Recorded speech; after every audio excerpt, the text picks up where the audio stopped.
കാലിടറി വീണിരിക്കുകയാണ് LDF. ആധികാരിക ജയവുമായി UDF. ഒരു പടി കൂടി കടന്ന BJP. നിയമസഭാ പോരിന് വീര്യം കൂട്ടുന്ന വിധി തന്നെയാണിത്. അടിമുടി UDF, അടപടലം LDF, അത്ഭുതമാവുകയാണ് NDA. കേരളത്തിന്റെ സമഗ്ര ചിത്രം മാറിമറിഞ്ഞിരിക്കുന്നു. ജില്ലാ പഞ്ചായത്തിൽ ബലാബലം.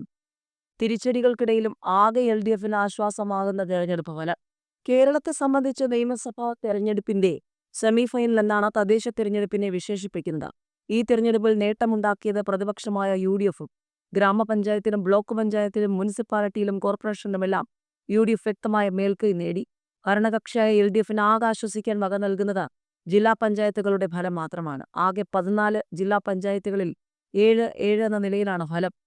3 മുന്നണിക്കും 3 കാരണത്താൽ വിജയം അനിവാര്യമായിരുന്നു. LDFന് മൂന്നാം ഭരണം, UDFന് മൂന്നാമതും പ്രതിപക്ഷത്തിരിക്കാതെ ഭരണത്തിലേറണം. തൃശൂർ ലോക്സഭാ സീറ്റ് കൈയബദ്ധമല്ലെന്ന് തെളിയിച്ച BJPക്ക് മുന്നേറണം. LDF വീണപ്പോൾ UDF ആധികാരികമായ വിജയം ഉറപ്പാക്കി. തിരുവനന്തപുരം കോർപ്പറേഷൻ അടക്കം പിടിച്ച് BJP ഒരു പടി കൂടി കടന്നു. മാസങ്ങൾ മാത്രം അകലെ നിൽക്കുന്ന നിയമസഭാ തെരഞ്ഞെടുപ്പിലേക്കുള്ള ചൂണ്ടുപലകയാകുമോ തദ്ദേശ ഫലം എന്ന ചോദ്യത്തിനുള്ള ഉത്തരം നിർണായകമാണ്.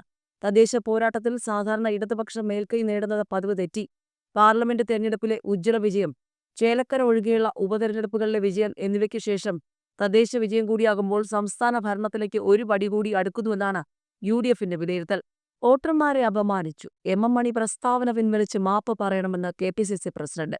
MM മണി വീണ്ടും പുലിവാലം ഇടിച്ചിരിക്കുകയാണ്. CPM-ഉം പെട്ടിരിക്കുകയാണ്. തദ്ദേശ തെരഞ്ഞെടുപ്പിൽ വോട്ട് രേഖപ്പെടുത്തിയ മുഴുവൻ ജനങ്ങളെയും അവഹേളിക്കുകയും ആക്ഷേപിക്കുകയും ചെയ്ത CPM നേതാവ് MM മണിയുടെ പ്രസ്താവന തികച്ചും പ്രതിഷേധാർഹമാണെന്ന് KPCC president Sunny Joseph MLA. സർക്കാരിൽ നിന്നും പെൻഷനും ആനുകൂല്യങ്ങളും കൈപ്പറ്റിയവർ LDFന് വോട്ട് ചെയ്യാതെ പണി തന്നുവെന്ന MM മണിയുടെ പ്രസ്താവന പിൻവലിച്ച് മാപ്പ് പറയണമെന്നാണ് KPCC പ്രസിഡന്റ് ആവശ്യപ്പെട്ടിരിക്കുന്നത്. ക്ഷേമ പെൻഷനുകളും ആനുകൂല്യങ്ങളും സർക്കാരിന്റെ ഔദാര്യമാണെന്ന മണിയുടെ അവകാശവാദം അടിസ്ഥാനരഹിതമാണ്. ജനങ്ങളുടെ അവകാശങ്ങളെ CPM-ന്റെ ഔദാര്യമായി വ്യാഖ്യാനിക്കുന്നതും ചിത്രീകരിക്കുന്നതും കേരളീയ പൊതുസമൂഹത്തോടുള്ള വെല്ലുവിളിയും അവഹേളനവുമാണെന്നും അദ്ദേഹം പറഞ്ഞു. ഇത്തരം CPM നേതാക്കൾ ജനവിധിയെ മാനിക്കുന്നവരോ അതിൽ നിന്ന് പാഠം പഠിക്കുന്നവരോ അല്ല.